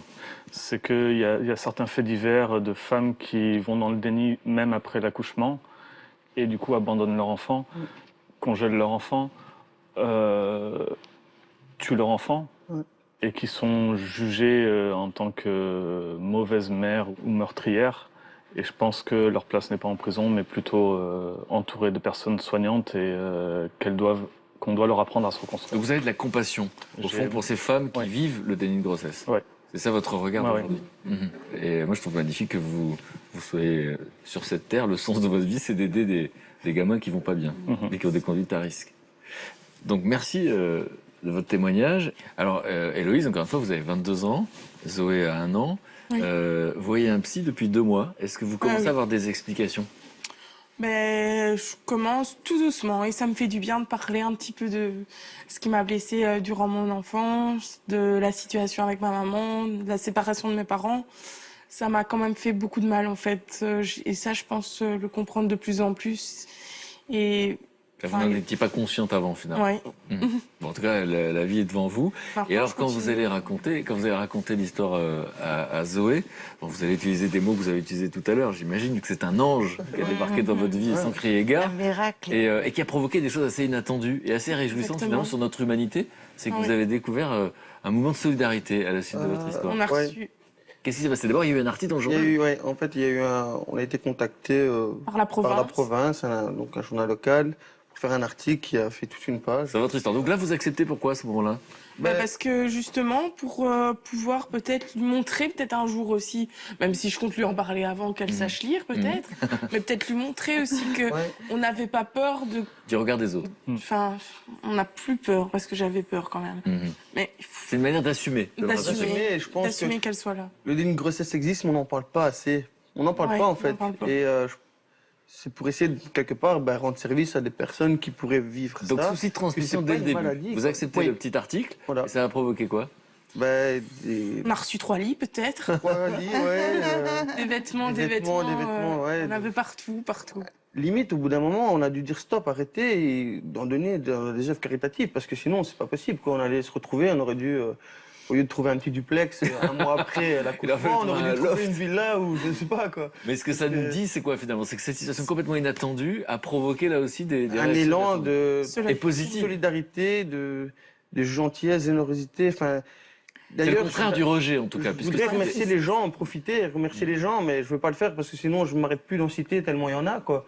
Ah, Mais c'est ça qui est important, je pense, c'est vraiment l'encadrement quand on vit cette situation, pardon, parce que si on n'est pas encadré, je crois qu'on peut penser à des bêtises, faire des bêtises, et je crois que c'est ça, c'est vraiment l'encadrement, que ce soit de ses proches, même des inconnus, parce que dans notre cas, on a eu des gens vu qu'on l'article, connaissait des pas. gens qu'on connaissait pas, quoi. Enfin, c'est voilà quoi. Donc en 37 ans, les mentalités ont Ouais. peut-être évolué. C'est ce que j'allais dire. Et donc vous qui avez peur du rejet, qui avez souvent été ça habité change. par la honte, d'un seul coup c'est le contraire, c'est d'être authentique. Ouais. Finalement ça provoque ce genre d'élan. Il y a des gens qui vont juger, mais ceux-là c'est leur problème. Mais malgré tout, on n'en parle pas assez, quoi. Ouais, Oui, mais ça c'est- évolue. c'est une bonne nouvelle, c'est vraiment bien que ça évolue de cette Ouais. manière-là. Et Bon, donc moi ça, je c'est- suis vraiment beaucoup de gratitude. Parce que je suis ravi que vous ayez accepté de raconter votre belle histoire, comme vous dites. Et puis, c'est vrai qu'il y a des mots qui me parlent. Vous parlez de fatalité, lutter contre ça. Et puis, vous parlez de solidarité. Et donc, c'est vrai que moi, j'ai des amis qui sont des amis dénicheurs, qui sont à l'affût de toutes les initiatives, de ces humains qui créent du lien dans nos sociétés. Donc, ça devrait vous intéresser. Je vais vous les présenter dans un instant, parce qu'on parle beaucoup des fléaux de la société, mais on ne parle pas toujours des solutions. Eux, ils sont à l'affût des solutions qui marchent. Et donc, en termes de solidarité, je pense que ça va vous plaire. OK? Et je les entends, on n'a pas décidé. Luc, Anaïs. Bonjour. Bonjour, Martin. Bonjour. Alors, je vous les présente dans un instant. Vous en profitez pour mettre un petit J'ai un peu Vous froid. voulez qu'on allume la cheminée? Ah, un petit feu. Alors, je vous présente Luc, qui est papa de 2 enfants. Oui. L'un, d'ailleurs, qui va passer son bac, qui sera étudiant l'année prochaine. Eh oui. Et ça tombe bien parce qu'on va parler des étudiants. Ben oui, justement, parce que quand on a comme ça un enfant qui doit partir faire ses études dans une autre ville que la sienne, c'est un vrai casse-tête pour beaucoup de parents de se dire où est-ce qu'il va aller. C'est un budget, ça coûte cher. Eh bien, je vais vous présenter une solution formidable et solidaire qui ne coûte que 1 euro par jour. C'est pas cher pour se loger. Pour loger un étudiant. Ça donne envie. Oui, je veux savoir, ça donne envie. Ça donne envie ou pas? Ah si, alors. Oui, Ok. Donc, je vais vous demander, vous voyez, de ne pas tout dire, de vous donner envie de savoir. Si vous avez envie de savoir, ça tombe bien. Bah, si j'avais su, je crois que j'aurais étudié. Vous vous y remettre, juste pour ça. Mais on a envie de savoir de quoi il s'agit. Martin, on a parlé tout à l'heure d'un élan de solidarité extraordinaire, parce que quand en Belgique, on a appris qu'ils avaient eu un enfant en 1 heure. Ça comme ça, ils sont devenus papa et maman en 1 heure. Un élan de solidarité. La solidarité, ça le touche. Ce garçon a le même âge que vous. Alors d'abord, félicitations pour... Et il s'intéresse justement aux gens qui sont dans la précarité. Ce qui n'était pas forcément votre cas. Les gens ont eu un moment de solidarité. Mais donc, la précarité, on va parler de quoi aujourd'hui? Et ben là, on va parler d'une initiative qui est géniale parce qu'il y a 3,8 millions de personnes mal logées en France.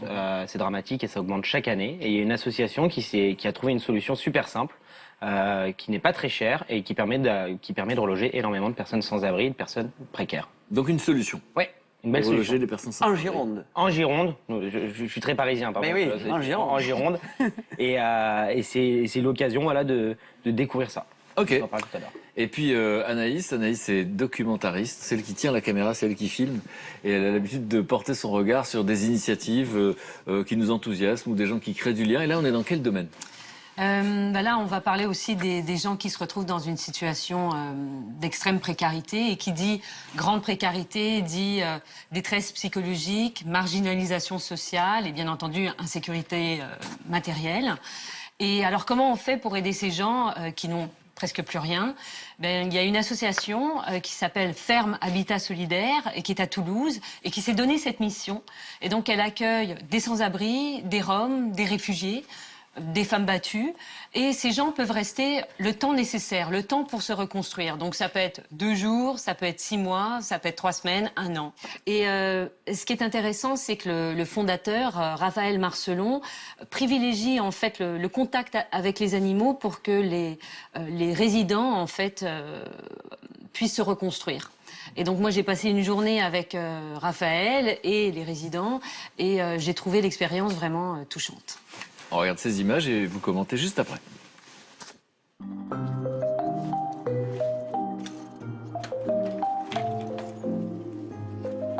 Je suis informaticien depuis 20 ans et j'ai toujours été engagé dans des associations humanitaires.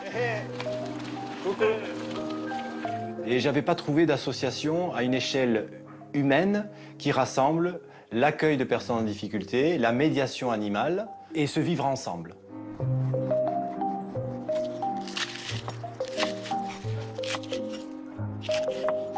Comment andas, Juan?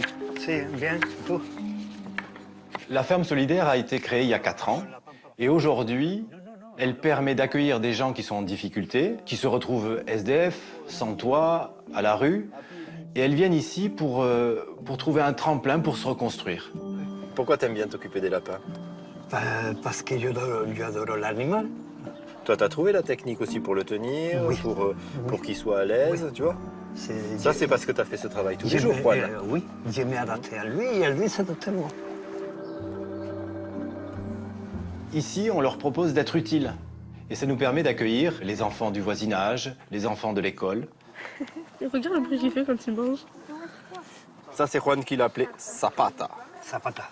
Juan, quand il partage sa passion des lapins avec des enfants qui ne lui auraient jamais adressé la parole quand il était seul à la rue. Mais il est rempli de bonheur.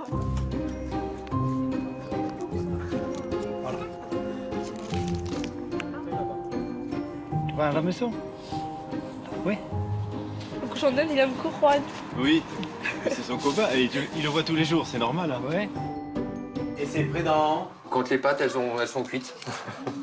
À la pause déjeuner, on se retrouve dans le grand chalet. Un repas partage. Chacun amène ce qu'il a dans le frigo. Le repas, c'est un moment convivial, mais en plus dans lequel on va se remercier. Allez, bon appétit. Et cet après-midi, on a encore plein d'activités. Donc, on envoie les pâtes, Nicolas. Je le fais. Non, c'est bon. Mais je le fais. C'est pas toi qui as extraordinaire. C'est ta sauce.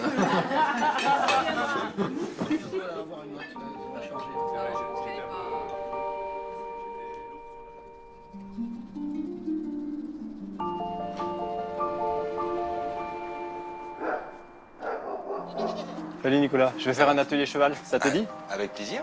Allez, on y va. Allez, hop, hop, hop. Hop. Là, tu passes derrière l'oreille. Voilà. Allez, mon chacha. Et là, tu peux venir de ce côté-là. Et voilà, tu lui fais... Quand on travaille avec l'animal, on va pouvoir travailler sur la partie émotionnelle. L'animal, il juge pas. Si tu es protecteur, il va te le faire sentir. Prendre soin de l'animal, c'est aussi accueillir sa fragilité. tu lui dis révérence. Comme ça, c'est bien, garçon. Donc là, il faut que tu sois sûr de toi. Il faut que tu y crois. Si tu y crois, Ah, mais j'y crois, si t'inquiète. tu crois en toi, allez, vas-y. Non. Ouais. Couché. Voilà. Allez, mets-toi bien sur sa patte. Voilà. T'as besoin d'énergie? Allez. Ouais. Voilà. C'est Regarde, il te chacha. fait confiance, là. Il se couche à tes C'est pieds. bien, chacha. T'as 500 kilos qui se couchent à tes pieds. Bien. C'est comment, là, Nicolas? Nickel. Et quand je travaille avec Nicolas autour du cheval, il va apprendre à me dire ses émotions. C'est énorme pour une personne qui peut-être n'a plus confiance en elle-même ni en l'humanité, de lui dire, écoute, ce moment-là, fais confiance. Et donc du coup, on apprend petit à petit à faire confiance. Viens au contact, là. Viens au contact, là. Tête contre tête, là. Vas-y, Nicolas. Regarde, va le chercher. T'as 500 kilos de viande, là. Il le sent, ta peur. Non. Il le sent, ta rougeur. Voilà. Tout de suite, il ressent le truc. Et c'est ça qui est perturbant, en fait. Ouais. Tu vois ce que je veux dire? Oui, oui. C'est... Mais t'es obligé d'être franc. Ah bah oui, non, de mais- jouer franc jeu avec le cheval. Il faut que ça soit un plaisir pour toi. Parce que lui va te le donner au 500-tuple. Ouais, au 500-tuple. Le projet de la ferme m'apporte beaucoup de bonheur. Et ça me permet aussi de changer le regard que la société a sur les exclus. Les exclus peuvent nous humaniser. Les exclus nous humanisent. Super. Super. Parfait. Parfait. Magnifique reportage. Et, incroyable Raphaël, bienfaiteur de l'humanité. Bah, franchement, il faudrait avoir plus d'associations comme ça parce que franchement, voilà. On veut vivre dans ce monde-là. Ouais, franchement, ouais. Clairement, quand on voit ce qui se passe, que ce soit ici en France ou chez nous en Belgique, bah, ça manque un peu, je pense, d'humanisme comme ça. Ouais. D'accord avec Jess. Qu'est-ce que vous ressentez quand vous voyez ça?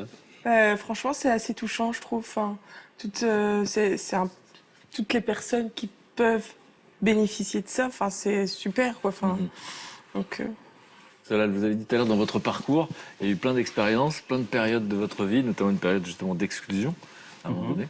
Vous comprenez la démarche et vous comprenez l'utilité. Je comprends tout à fait la démarche et l'utilité. Ces personnes qui peuvent en bénéficier, je suis sûr que c'est énormément réparateur pour eux. Qu'est-ce qui est le plus réparateur?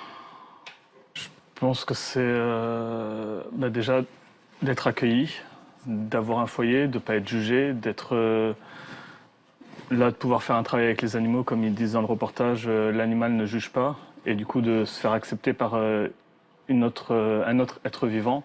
Ça permet et puis d'avoir des enfants, des écoles aux alentours qui viennent, ça permet de recréer un lien et de se sentir utile dans la cité. À mon avis, ça doit leur apporter beaucoup parce que peut-être dans la rue, on ne les regarde pas forcément. Et là, il y a des enfants qui s'intéressent à ce qu'ils disent parce que c'est ce qu'ils font. Et je crois que ça doit être plus fort, je pense, ce ressenti-là valoriser. que les animaux, quoi. Oui, ça leur redonne un rôle d'être humain dans la cité, ça, voilà. ça les humanise. Ouais. Aussi, le travail avec l'animal permet de travailler la confiance en soi, et ça, c'est très, très important. Et je sais qu'à l'heure actuelle, il y a de plus en plus d'initiatives citoyennes qui travaillent à ce niveau-là. Et j'espère qu'il y en aura encore et encore de plus en plus. Parce que, assez réjouissant. Ça donne beaucoup d'espoir. Pourquoi tu disais que c'était une expérience que tu n'oublieras pas? J'imaginais pas à quel point le contact avec l'animal, le fait de prendre soin des animaux, ça peut apporter autant à quelqu'un qui est exclu ou qui est en grande difficulté. Et ce que me disait Raphaël, par exemple, sur Juan, c'est que Juan, quand il l'a rencontré, vivait dans sa voiture. Donc c'est un homme assez âgé et il m'expliquait qu'au contact des animaux, d'avoir la responsabilité de prendre soin des lapins, il a commencé à prendre soin de lui, chose qu'il ne faisait plus. Donc ça montre aussi que peu à peu, on peut retrouver confiance en soi et une certaine dignité. Alors non. Ce qui se passe quand il y a des expériences très intéressantes qui sont faites dans les écoles, par exemple, pour aider les enfants à parler des situations de violence ou d'agressivité. Tous les enfants s'identifient aux animaux. Ils s'identifient à leur doudou, à leur peluche et aux animaux. Et les personnes qui sont dans des situations de précarité, de régression, en quelque sorte, non pas du tout volontaire, mais d'isolement, disons, un petit peu abandonnées, en détresse comme des enfants pourraient l'être, vont s'identifier à l'animal. C'est-à-dire c'est une espèce de réparation qui fait appel à des processus d'identification très anciens qu'on a tous. On est tous en empathie avec. Alors, en soignant l'animal, effectivement, on se soigne soi-même ou une espèce d'alter ego auquel on peut s'identifier parce qu'on ne peut plus s'identifier à un autre humain qui est lui socialisé, intégré, etc. Donc, c'est un médiateur qui permet de se réparer parce que on est soi-même l'animal qu'on soigne et le parent qui soigne cet animal souffrant. Hein. C'est un processus qui fonctionne très bien et de plus en plus dans les écoles d'ailleurs, il y a on autorise à ce qu'il y ait des animaux, à ce que les enfants, les petits-enfants aillent donner à manger aux petits lapins. Je suis fasciné qu'on commence à découvrir les effets de tout ça. Eh ouais, tout dans prend l'histoire de beaucoup de l'humanité, temps, mais il y a bah. beaucoup de trucs à faire. Et là, on est en train il y a de beaucoup découvrir de ça. trucs à faire. Et donc, Raphaël, qui a l'air d'être quelqu'un d'extraordinaire, et ce projet qui séduit tout le monde, est-ce que c'était facile pour lui? Ça n'a pas été simple, surtout parce que lorsqu'il a décidé de construire ces petits chalets pour accueillir ces personnes en difficulté, le voisinage, disons... Vous voyez ça de mauvais œil. Ouais, voilà, Ils avaient exactement. peur, ils avaient peur. Certains voisins ont été réfractaires à ce projet parce que c'est une zone résidentielle et voir comme ça donc des habitations se construire et surtout de voir des gens qui débarquent. Oui, des marginaux. Des marginaux, enfin qu'on peut considérer voilà, marginaux. Mais bon, maintenant, cette association, ça fait 4 ans qu'elle existe et beaucoup maintenant des voisins sont bénévoles dans l'association. Ça se passe mieux. Chouette. Le nom de cette Ferme Habitat Solidaire. Ferme Habitat Solidaire. Merci Anaïs. Alors Martin, tu nous as fait une promesse tout à l'heure, puisque tu nous as dit il existe une solution pour reloger les personnes qui sont dans la rue, et une solution qui n'existait pas avant. Alors, vous demandiez des solutions et d'autres initiatives possibles, je vais vous en donner une. C'est l'idée en fait du président de Emmaüs Gironde qui a eu l'idée, en voyant en fait qu'une usine de bois allait fermer, de racheter le terrain et d'y fabriquer en bois des maisons qui sont super fonctionnelles, donc avec tout le confort, et elles sont très peu chères. C'est des petites maisons de 25 à 125 mètres carrés. Petite maison de 125 Oui, voilà. J'ai montré. Pour la Gironde, c'est petit. J'ai montré quelques photos. Il faut un jardin. Tout voilà, donc c'est ce genre de petites maisons, hyper fonctionnelles, des petits bungalows. Et à l'intérieur, ce qui est intéressant, c'est qu'on voit une cuisine qui est quand même super équipée et ça permet aux personnes de se dire j'arrive dans un nouvel endroit, c'est un endroit qui est propre, qui est convivial, qui est chaleureux, qui est fonctionnel, j'ai tout. Donc ça redonne une dignité, une confiance en soi de se dire... c'est pas seulement un toit, quoi. Voilà, non. Quoi se faire à main. Non, et puis je débarque aussi dans une nouvelle maison où je peux reprendre ma vie depuis zéro et puis recommencer. Se reconstruire, quoi. Voilà. Donc moi, franchement, je les trouve super mignonnes. Bah oui. Elles sont donc c'est que du bois, c'est écologique. Donc les toilettes. L'agent immobilier. Ce que je les trouve génial parce qu'on dit constamment qu'il y a un problème de logement en France, c'est des maisons qui ne coûtent pas si cher que ça. On peut donner des prix ou pas? Là, c'est 1 200 € le mètre carré. Comme je suis nul en calcul, un petit point de repère. On a dit des petites maisons de 25 mètres carrés, par exemple. Et tu n'as pas fait le calcul avant de venir. Là, en fait, je sens ton regard. Non, mais c'est le. J'ai pas été très bon en maths, donc je vais pas, je vais pas essayer. Mais non, ça revient au mètre carré, ça revient à 1 200 €. Voilà, le mètre carré. Mais c'est moins cher qu'à Bordeaux, et surtout, en fait, c'est pas des maisons qu'ils achètent, c'est des loyers. Donc ils payent tous les mois un loyer. Une maison de 25 mètres carrés, ça fait 30 000 €. C'est pas cher pour une maison. Non, c'est pas si cher. Et surtout, c'est l'idée aussi de se dire qu'il y a énormément de personnes précaires qui sont dans les villes. Les amener à la campagne, c'est pouvoir se réinsérer, se ressourcer, se sentir mieux. Et en plus, l'idée, c'est que ça peut se déployer un peu partout en France. Alors ça n'a pas été vraiment très facile au début, puisque comme le disait Anaïs, quand on voit des maisons se construire et qu'on dit il y a des marginaux qui vont venir, c'est un peu troublant pour les habitants. Et en fait, la solution, elle fonctionne. Ils ont accueilli 500 personnes. Il y a 500 personnes qui ont bénéficié de ça. Donc quand on regarde ensuite, voilà, c'est quand même assez spacieux, c'est super propre et... non mais... Il fait vraiment agent immobilier. si vous voulez en acheter une, je peux... Ok, est-ce qu'il peut y avoir une réaction, Solal? Non, je trouve ça très très bien. Après, ça demande à avoir un jardin et on peut accueillir chez nous, donc au fond du jardin, une maison avec une personne sans abri. Moi personnellement, j'en parle avec mes parents qui ont un grand jardin. Tu vas le faire ou tu l'as fait? Je vais le faire. Je vais le faire. Je suis pas sûr d'avoir une réponse positive, mais je suis sûr qu'ils seront sensibles à cette question. D'accord. Puis en plus, c'est bien quand on en a parlé publiquement, ils ont le choix pour la réponse. Je donnerai des nouvelles. Bon, ok. Une réaction, une Non, initiative d'Emmaüs, des maisons en bois. Ça vraiment top. Et, Écologique en plus. Il y a aussi le principe qu'un particulier peut l'acheter pour financer quelqu'un qui a les moyens. Quoi. Il sait qu'en plus, c'est un beau principe. ça a une conséquence. Ouais. Et que ça va aider les gens. Ça. Merci pour cette initiative. Donc ça, c'est Emmaüs Gironde qui a eu cette idée. Exactement. Merci beaucoup. Avec plaisir. Alors, pardon, Avec plaisir. j'ai pensé que tu avais quelque chose de très important à dire. Pardon. Mais ça fait plaisir que ça te fasse plaisir. Merci beaucoup. Luc, Oui. je rappelle la promesse que tu as faite, et ce qui intéresse tout le monde. bah, C'était, voilà, quand on est étudiant, c'est difficile de se loger. Oui. Et là, maintenant, il y a une formule pour se loger à 1 euro. 1 euro par jour. Waouh. 30 euros par mois, c'est pas cher comme loyer. Ah, c'est pas cher. Alors il va falloir que je vous explique le point de départ de tout ça. Le coût pour un étudiant en France de se loger, se nourrir, pouvoir se déplacer, enfin, on estime que c'est entre 800 et 1000 euros par mois. D'accord ? Donc c'est pas rien. Pour des familles, c'est pas évident. Il y a quelques aides, il y a quelques bourses, mais tout le monde n'en bénéficie pas. Et surtout, le budget pour se loger, pour un étudiant, il représente 55% du budget. C'est une moyenne nationale, d'accord ? Donc c'est très, très, très, très, très, très, très important.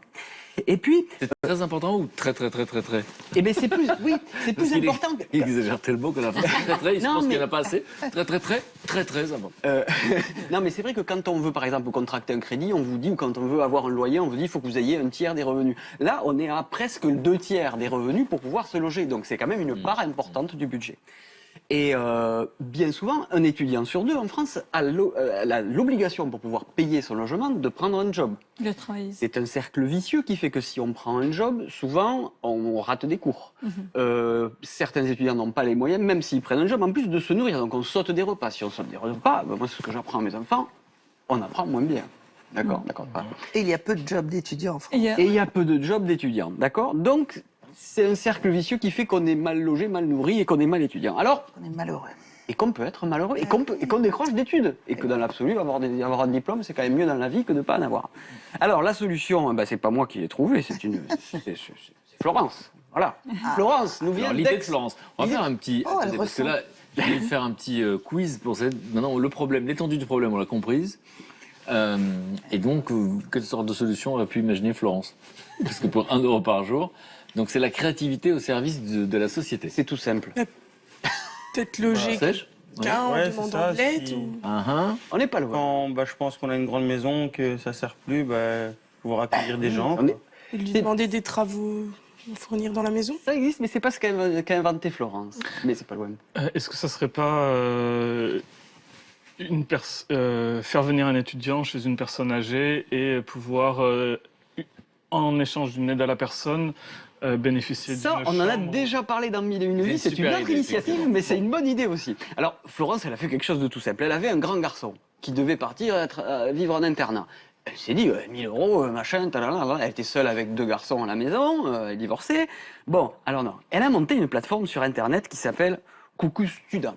Coucou Student, pour ceux qui parlent pas anglais, ça veut dire étudiant, quoi. Coucou Student. Ouais. Surtout l'anglais avec l'accent tout. Voilà. ça fait Voilà, student. ça fait Eh oui, student. eh oui. Alors, le principe est tout bête.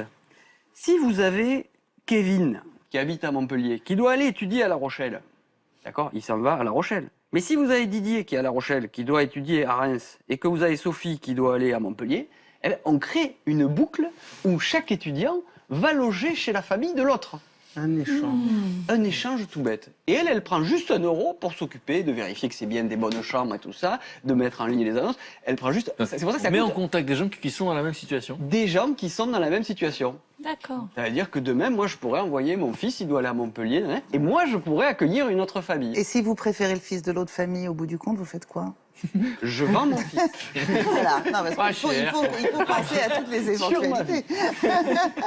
Non, mais l'idée, elle est simple. Mais ça veut dire que si on n'a pas d'enfants étudiants et qu'on a juste une chambre libre, est-ce qu'on peut aberrer Ça, c'est la deuxième possibilité, parce que Florence, elle a réfléchi. Non, mais c'est balbutiant, ça vient de commencer. Donc, moi, je voulais donner un coup de pouce à Florence, parce que Coucou c'est super. student. Coucou, Non, coucou, on le coucou, student. Coucou. Parce qu'il y a un système d'œufs et tout ça, mais ça c'est un peu compliqué, je vous l'expliquerai tout à l'heure. Si on peut faire l'échange comme ça, de mettre en contact, c'est ça le boulot de Florence en fait, on peut le faire comme ça. Autrement, tu veux envoyer ton fils à Montpellier, mais toi, tu n'as pas la possibilité de recevoir un autre étudiant de Montpellier. C'est possible, si la famille est à Montpellier est OK pour accepter ton fils, tout simplement si vous avez les mêmes critères. Et là, ça va simplement te coûter 25 € par semaine. C'est quand même pas énorme. T'es obligé de faire la grimace quand c'est pas cher. Non, mais c'est pas cher quand on sait le prix des loyers. Quand à Paris, on loue des chambres miteuses sans toilette pour 500 € pour des étudiants, machin. Non 25 € 25 € la semaine. Non, mais à juger vendu, bien sûr. Ben ouais. 25 € par semaine. 25 €, ça fait en gros 100 € par mois, il y a 4 semaines, et les fameux 30 € qui servent à faire fonctionner le service. 130 € pour loger un étudiant, moi je vous dis, la solution, je la trouve super. Mais il n'y a Donc pas ça, mieux. Hein Il n'y a pas mieux. Eh bien, il n'y a pas mieux, si gratuit, mais bon. Non, mais c'est une incroyable idée. Et ça n'existait pas. Alors, c'est tout nouveau. Ça vient de sortir. Florence vient de le lancer. Pour l'instant, eh ben, elle, bon, alors ça, c'était le système. Elle a mis elle avait un petit studio où il y avait son fils juste collé à sa maison. Et c'est sympa hein, d'aller habiter là pour, voilà. Et là, il y a un clic-clac, une petite terrassette et tout, machin. Et c'est Louis qui habite maintenant, qui vient de Bordeaux. D'accord. Et Louis, eh ben, il loue ce petit logement pour 30 €. Il est à 10 minutes de la fac. En plus, quand on est dans une maison comme ça, eh ben, il y a Vous la n'avez pas machine. montré les toilettes. Il y a la... Ah, j'ai pas montré les toilettes. Non, c'est Martin qui elles y montre les sont. toilettes. Elles y sont. Moi, je suis persuadé que c'est un confort essentiel, mais. Ah bah ouais, écoutez. Non, mais 30 €. le Louis, il est ravi là. Parce qu'en plus, lui, donc il va là, il y a la machine à laver. Parfois, Florence, elle est quand même très sympa. Elle fait de la soupe. Bon, allez, tac, tiens, je te sers un bol de soupe. Enfin, il y a une vraie solidarité interfamille. Moi, je trouve ça Ah, mais formidable. surtout quand on a des enfants de 18 ans qui partent. Bah oui, voilà. C'est rassurant. Ben oui, c'est ça. Que vous le vouliez ou non, vous restez des gamins. Pour... Surtout quand on sait qu'il y a deux jeunes adultes sur 5 qui dépriment au début, quand ils se sortent retrouvent du seuls, balcon. en fait, Ils dans se un- retrouvent seuls, pas de copains, machin. Là, il y a une famille pas loin. Là, il y a une Ça, famille. quelque part, ils sont encore dans un milieu familial. Quoi. Ouais, ils sont dans un milieu familial. Et en plus, Louis a libéré sa chambre à Bordeaux pour une étudiante qui est au Mans. D'accord, qui vient du Mans, je veux dire, qui s'est installée dans sa chambre à Bordeaux. C'est génial. Bah, moi, c'est Réaction, bah oui, non, s'il y a quelqu'un ici qui dit que c'est pas bien. non, Non, ça- bah, moi je trouve que. faut que ça existe en Belgique. Ouais, c'est ça ce que j'allais dire, la question à 1 million d'euros. Est-ce que ça passe les frontières? Est-ce que... Voilà, quoi. Voilà, vous avez un nouveau Mais peut-être projet. contactez-la parce que vous pouvez justement. Ouais, non, mais c'est. Coucou, student. Ça gagne pas d'argent, c'est solidaire, c'est pas une entreprise qui a but lucratif, c'est vraiment solidaire. Moi, je trouve que j'ai étudié 2 ans à Louvain-la-Neuve, en Belgique, et mon papa devait mettre à chaque fois presque 400 € juste pour le logement, quoi, par mois. Donc, avoir des solutions comme ça peut aider plein de familles qui se trouvent des fois contraire de ne pas pouvoir faire des études parce qu'ils n'ont pas assez de revenus. Donc, je trouve que c'est Non, des top comme solutions solution. formidables, des gens formidables, le monde dans lequel on aimerait vivre. Voilà, vous qui êtes dans un métier d'aide, puisque aujourd'hui vous vous occupez des adolescents en difficulté, comment vous réagissez quand vous voyez qu'il y a de plus en plus de créativité au service des problèmes de cette société? Ben, c'est rassurant parce qu'effectivement, on se dit que on reconnaît le bon fonctionnement d'une société à la manière dont elle s'occupe de ses malades, de ses démunis, de ses exclus. de ses exclus. Ces enfants, Et du jeunes. coup, c'est rassurant et j'espère qu'on va vers une société idéale pour demain. Un monde, voilà, c'est le monde C'est-à-dire dans que lequel j'aimerais vivre. les crises, voyez, la crise du logement, les crises suscitent tellement d'énergie De positive. créativité. On vit des choses douloureuses et on en fait tellement, hein, on peut en faire quelque chose de tellement formidable. Il y a combien d'utilisateurs sur cette plateforme? Alors pour l'instant, c'est vraiment le début. Il n'y a que 5 familles hein, qui se connectent entre elles. C'est le début, ça Mais comme démarre. tout le monde trouve des idées formidables, ça risque d'aller très Voilà, très vite. Il faut donner On de pourra dire l'impulsion. qu'on était là au début, on s'en On rappellera. était là au début. Et oui, parce qu'on est d'ailleurs les premiers à en parler. Voilà, c'est grâce à Internet. Oui, voilà, mais c'est vachement bien. Les réseaux Donc, sociaux aussi, du coup. Mais il Ben faut oui, encourager ben oui. toutes les familles à venir s'inscrire dessus. ben voilà, il faut s'inscrire dessus. Tout le monde a solidaire. intérêt à le faire pour son propre Bon, bah, enfant. après les cabanes, voilà. les chambres. C'est solidaire, c'est convivial et c'est très important. Bon, ça fait plaisir de terminer sur une note positive. Merci à tous, merci les camarades. On n'a pas montré ce petit tatouage parce qu'on a parlé de cet enfant qui est arrivé. Hein, donc vous aviez su 1 heure avant d'être papa et maman que vous alliez être parents. Et c'est Zoé. Avec Ça la veut ligne dire- de vie et sa date de naissance, quoi. C'est ancré à jamais, maintenant. C'est ancré à jamais, donc elle saura qu'elle était désirée. Voilà. Et puis alors, cette expérience vous a appris plein de choses, vous avez découvert la solidarité, et puis vous grandissez. Et il y a une phrase de votre frère que j'adore. Qu'est-ce qu'il vous dit, votre frère? En fait, déjà, je voudrais dire que tout est surmontable, parce que voilà, c'est un heureux événement, mais ça Tout reste est un surmontable. bouleversement. Tout est surmontable, pardon, ouais. C'est un grand bouleversement, mais voilà. Et mon grand frère m'a soufflé à l'oreille un jour une phrase que je trouve magnifique, qui est « Dieu donne ses plus durs combats à ses plus vaillants soldats ». Donc à chaque fois qu'on a un truc très dur, Voilà. c'est-à-dire qu'on a été choisi parce qu'on est fort. Voilà. Moi, ça me plaît comme phrase.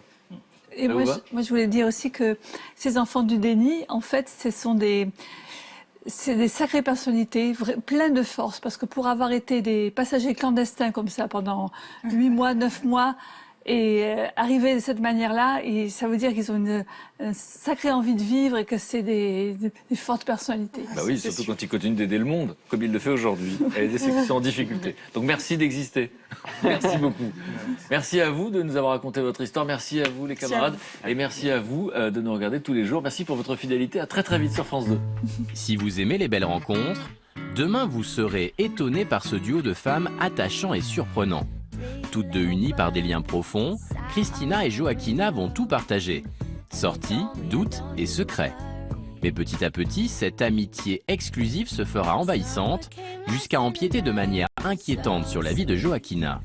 Une relation toxique avec pour résultat un clash tonitruant qui éloignera les deux amies pendant longtemps. Pendant 15 ans, j'ai connu Christina, donc toxique en amitié. Alors j'avais les mails, des pages et des pages quotidiennes, et elle attendait qu'on se retrouve le soir quand on quittait notre travail. Et du coup, je me sens happée.